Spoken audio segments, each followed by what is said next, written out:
सोनपुरा गांव, चारों तरफ फैले खेत और उन्हीं खेतों के बीच रहता था एक आदमी धीरज, जिसके पास अटूट विश्वास था। इस बार हम भुट्टे की खेती करेंगे। ठीक है जी, मुझे कोई परेशानी नहीं है। आपको जैसा ठीक लगे आप वैसा कर लीजिए। ठीक है, फिर मैं जल्दी से जाकर भुट्टे के बीज ले आता हूँ बाजार से।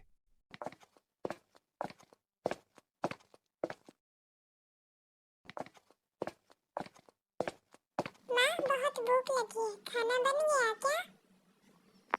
हाँ बेटा, बन गया। आओ। अगर इस बार भगवान ने साथ दिया तो फसल बहुत बढ़िया होगी और सारी परेशानियां खत्म हो जाएंगी।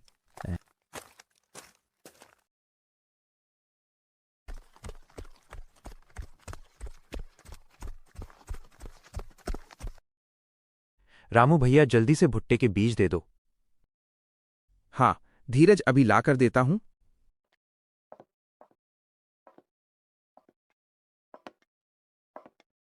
यह लो धीरज। भुट्टे के बीज लेके धीरज चला जाता है। इस बार उसको पूरी उम्मीद होती है कि भगवान उसका साथ जरूर देंगे और उसकी किस्मत एकदम से बदल जाएगी। ले आए आप बीज भुट्टे के?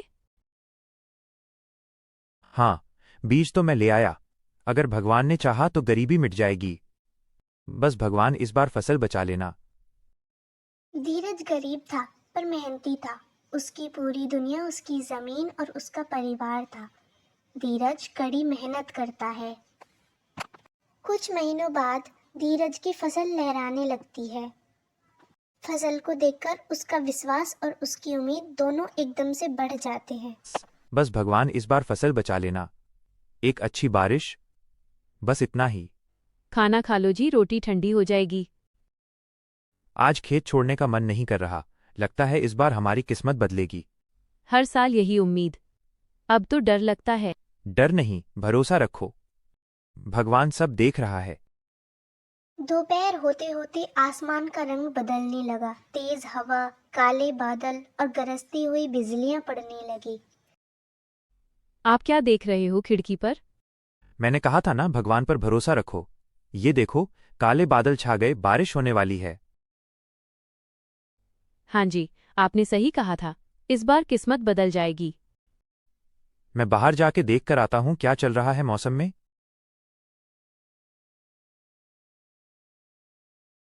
बारिश को पड़ता देख धीरज उछल उछल के खुश होने लगता है।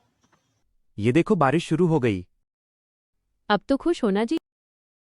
इस बार हमारी किस्मत जरूर बदलेगी, देखना। हाँ, बिल्कुल सही बोला। बेटा, अब हमारी गरीबी मिट जाएगी। वो कैसे? ये बारिश की छोटी बूंदें 5 पैसे जैसी है और बड़ी बूंदें 10 पैसे जैसी। धीरज अपनी बेटी को बूंदों को पैसों में बदलकर बताता है। तभी बाहर से बहुत तेज आवाज आती है। धीरज घबरा जाता है और तेज भागकर बाहर जाता है। तभी वो देखता है कि बाहर ओले पड़ रहे होते हैं। सफेद ओले हरी फसल को कब्रिस्तान बना देते हैं। अरे नहीं नहीं, मेरी फसल बर्बाद हो जाएगी। ये क्या हो गया? दोनों फूट फूट कर रोने लगते हैं। कुछ घंटों बाद मौसम साफ हो जाता है। बारिश भी चली जाती है, काले बादल भी, और सुंदर सा चांद निकल आता है। सभी लोग सो रहे होते हैं लेकिन धीरज परेशान बैठा रहता है और सोचता रहता है। भगवान ने मेरी सारी फसल बर्बाद कर दी। अब रास्ता भी भगवान ही दिखाएगा। मैं सुबह भगवान को चिट्ठी लिखूंगा। सुबह हो जाती है। धीरज जल्दी से कागज उठाता है और लिखना स्टार्ट कर देता हे है। भगवान, मेरी फसल नष्ट हो गई है। अगर आपने मदद नहीं की तो मेरा परिवार भूखा मर जाएगा। ज्यादा नहीं, बस 100 पैसे। चिट्ठी को लेकर धीरज चल देता है। जब इंसान की दुनिया उजड़ जाती है तो वह वहां हाथ बढ़ाता है जहां उसे सबसे ज्यादा भरोसा होता है। धीरज का भरोसा कागज के टुकड़े में सिमट चुका था। वो डाक खाने की ओर जाता है, उम्मीद लेकर कि वो भगवान को चिट्ठी भेजेगा और मदद मांगेगा। कहो धीरज भाई, आज किसको चिट्ठी भेज रहे हो? भगवान को। अरे वाह, अब भगवान भी चिट्ठी पढ़ने लगे। हाँ, वो पढ़ते हैं और सहायता भी करते हैं। ठीक है, चिट्ठी मुझे दे दो, मैं जाकर भेज आता हूँ। तुम चिंता मत करो, वापस लौट जाओ। धीरज चिट्ठी देकर चला जाता है। तभी पोस्ट मास्टर श्रीनाथ, चिट्ठी को इधर लेकर आओ। श्रीनाथ चिट्ठी पोस्ट मास्टर को दे देता है। तभी पोस्ट मास्टर उसको पढ़ता है और बोलता है, अरे, इतना भरोसा? सर, जवाब कौन देगा? स्वर्ग से तो डाक नहीं आती। इंसान तो है ना। जाओ और सबको बुलाकर लाओ। श्रीनाथ जल्दी से जाता है और स्टाफ के लोगों को बुलाकर श्री मास्टर के पास ले आता है। हमें उस किसान की मदद करनी है। सब पैसे जोड़ो, 100 पैसे। इतने सारे पैसे? पोस्ट मास्टर सब आपस में पैसे इकट्ठे करते हैं। जितने होंगे उतने उसको भेज देंगे। उसका थोड़ा काम तो चलेगा, वरना उसका परिवार भूखा मर जाएगा।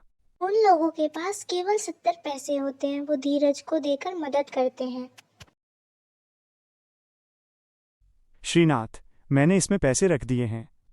जाकर धीरज के घर देकर आओ। आज मैं भगवान का डाकिया हूँ।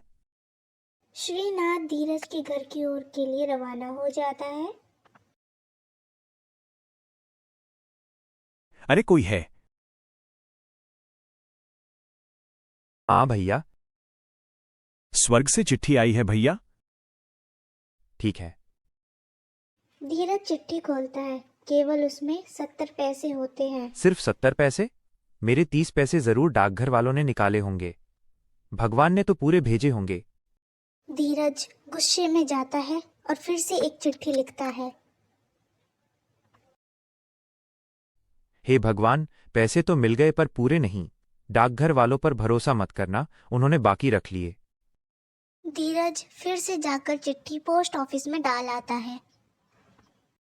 श्रीनाथ आकर पोस्ट मास्टर को बताता है, सर, धीरज ने फिर चिट्ठी लिखी है। उसमें उसने लिखा कि हमने पैसे निकाल लिए। हमने बहुत दिल से दिए थे। पोस्ट मास्टर बिना कुछ बोले खिड़की के पास गया। बाहर बहुत धूप थी। उसका विश्वास अटूट है। वो ये सोच भी नहीं सकता कि भगवान उसे अधूरा छोड़ेगा। सर, चिट्ठी का जवाब नहीं दोगे? नहीं, कभी कभी जवाब खामोशी होता है। धीरज उन 70 पैसों से दोबारा मेहनत करके खेती करता है। अगर फिर से नुकसान हुआ तो क्या करो? भगवान देख लेंगे खुद। धीरज का विश्वास भगवान पर था और भगवान ने इंसान का रूप लिया, पर धीरज को इंसान पर भरोसा नहीं था। यही कहानी का सच है।